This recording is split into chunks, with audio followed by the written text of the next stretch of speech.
if you're looking for a way to sync your QuickBooks data with Google Sheets without using a tool like Coefficient, then I have a really great solution that's going to work for you and is very uh, easy to implement and also manipulate to do exactly what you want.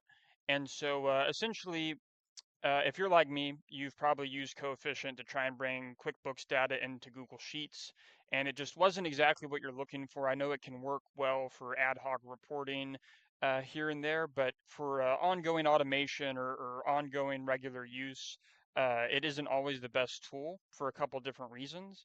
And so I've had this issue. I've had a couple clients with this issue, so I developed the automation to kind of work around that using make.com, obviously Google Sheets, and Google Apps Script. Um, and so all I've done here, I'll do a quick demonstration of how it runs, and then I'll go kind of more into the details of it. But it's a real simple automation. We're going to hit run once, and it's going to pull from QuickBooks. It's going to make a request to this Google Apps Script that I've deployed, and it's going to write all the data here into into the Google Sheet. And now it is going to take a minute because it is a bit of a hefty script, and I'm running off of the sandbox, the QuickBooks sandbox currently, and so they have a good amount of data in there. And so let's see, it looks like it might still be loading.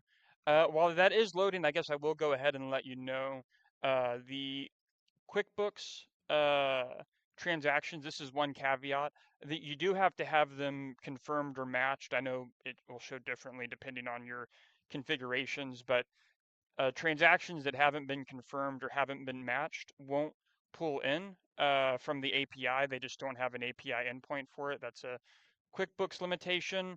However, once they are matched, and remember, you can do rules to automatically match them and automatically confirm transactions. So it isn't that big of an issue. But once they've been confirmed and matched in here, then you'll see, okay, perfect. So the script did go ahead. It created this transactions tab. This logs tab is just for debugging while I was developing. And you'll see it will start pulling everything in. The script currently it adds this blank column right here.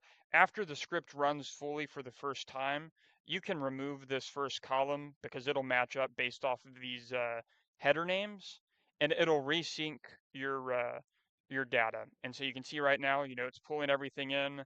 The API doesn't have a unique identifier for which to reference transactions, so I've kind of created some logic to create a unique identifier to ensure, you know, the way I run it is I'll have this, set up to run every day, at midnight, and any transactions that are already in here is just going to leave them as is.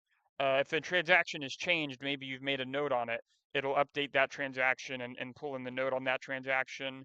And if a uh, transaction is added, it'll add the new transaction. And so this is something you can rerun over and over again, set it to automatically update over time, and it's a really good automation to have in place. And so again, I'm on the sandbox, so there's a lot of data. It's still running. It goes cell by cell because it will update your data if you update it in QuickBooks, which can be very helpful. Um, and so I wanted to go over a couple different things we already went over. You have to make sure the transactions are confirmed or matched.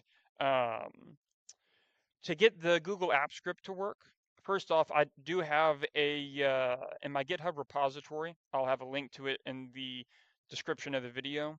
You can go to Automation Packages and go to QuickBooks Syncs to Google Sheets, and you'll find the make.com blueprint, which you can import into make.com, and you'll find the Google App Script code right here. And so you'll just copy this and put it into your Google App Script.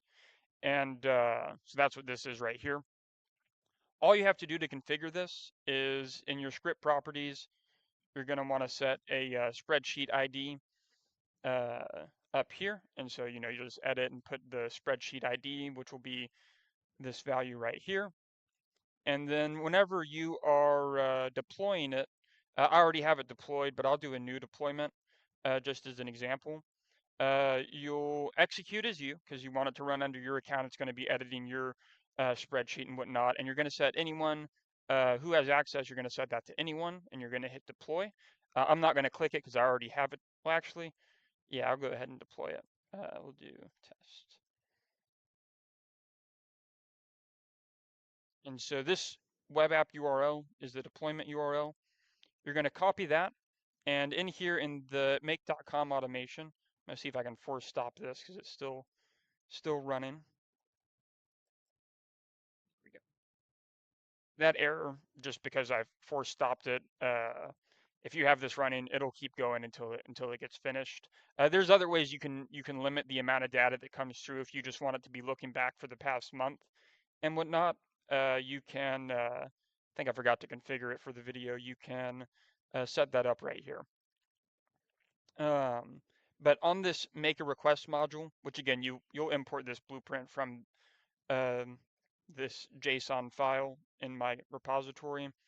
But on this module right here, you're just going to paste that URL that we had copied just a minute ago, and you're going to hit save, and then you'll be good to go.